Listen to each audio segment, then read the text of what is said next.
Here I am. You found me. And boy, do I got a story for you. High school Olin possessed a great power, a great responsibility. I worked part-time concessions at the local movie theater.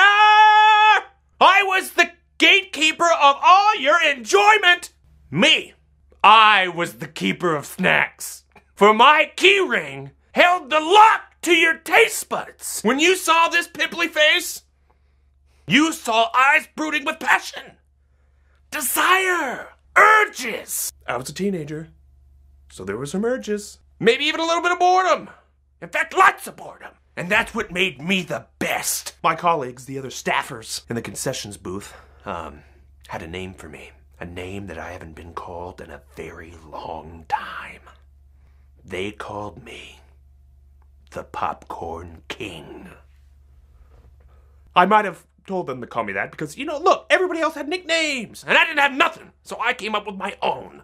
I knew how to perfectly layer a popcorn tub. Butter in each story, flooding with butter, each kernel enriched with butter. I even threw a dash of salt, not even in the same direction, but it would somehow manage its way in the tub. I was the best. But did my bosses ride my butt cheeks like I was a grand prize bull at the local Deep South Tavern? Yes, they did. Because I did stupid things. Which is why they put me on side concessions. Oh, side concessions. It's pretty much like farting on a cracker and then force feeding it to a gerbil. What did I even just say? Freaking, I hated side concessions. Because, it was just you. By yourself. There was nobody there. There was no Dominique Toretto riding next to you giving you a thumbs up like, we're family. So this one day at work, my boss comes up to the line of us, right? At the concessions booth. She was about to sign side concessions. And she looks at everybody and she's like, okay, side concessions is going to, you! Me! Let me just cast my Patronum. Always! Me! So there I am, side concessions. In my purple vest, full of old buttons from old movies. I have a tie, covered in butter stains. White button up, and I was wearing slacks with no give. I was the Popcorn King. I belong in the keep with my popcorn squires and knights, not in the dungeon. Another reason why it sucked. The same songs played over and over again. The music wasn't terrible. It was 80s music. I like 80s music. I do. When I hear it for 2 years on repeat. To pass the time, I would snack on popcorn. So I would get a drink carrier, and I would fill it up with popcorn, and then I would squirt some nacho cheese into a cup. I would dunk it in. Now, when I eat things, body parts begin to sway. The thing is, I'm not a dancer. In high school, when you'd go to the school dances and those freaking cool kids were standing off in the corner like, I'm too cool to dance. I was behind those kids, cloaked in the shadows, with my fruit juice. Now here's the thing. Everybody has that one song that's a force takes over their bones and they don't know what the freak is happening. My song, Footloose by Kenny Loggins. It is my jam. And I'm the peanut butter, and together it's a PB&J of dancing. I can't help myself. Why can't I help myself? I don't know. I'm not even a big Kenny Loggins fan. But this song has literally cast a spell on my body. Kenny Loggins is the puppet master. And when it comes on, sure enough, Footloose comes on! I'm already shimmying. It starts to turn into a shoulder shrug. The moment I twirl into a lean on the popcorn cabinet, like I have bottled up teenage problems that need to be taken out with vigorous dancing, I knew what was happening. I was Mighty Morphing into Kevin Bacon. I go for it, guys. There was hip thrusting, butt convulsions, pivots.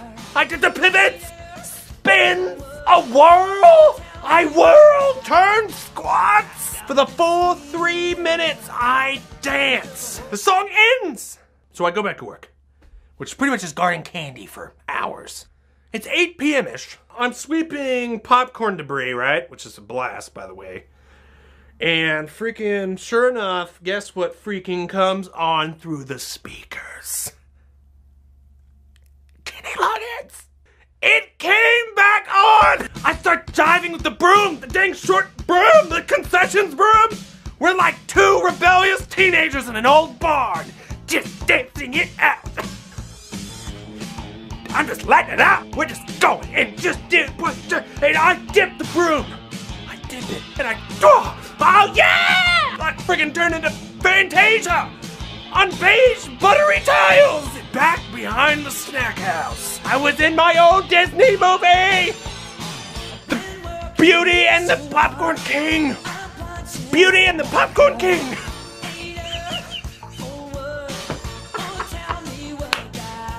Beauty and the Popcorn King! And then it gets to the good part, right? It gets to the good part.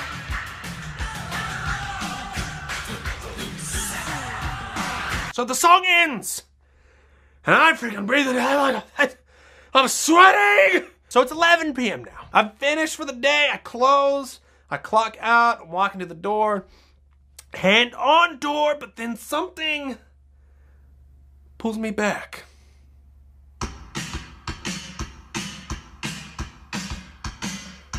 He pulls me back in!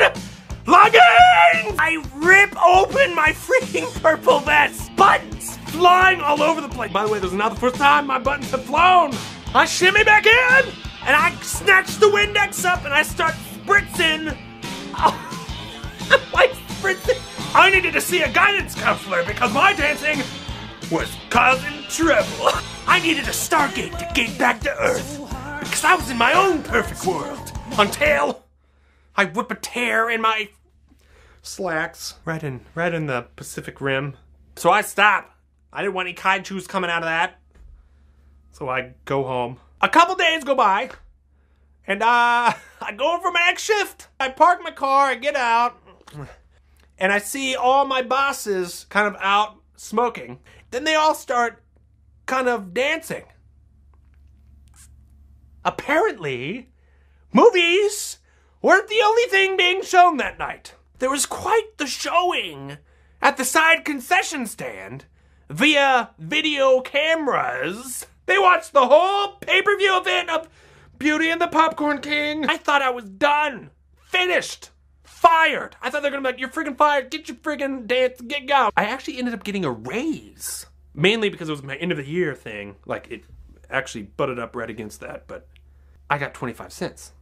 Okay, I was supposed to get 24 cents.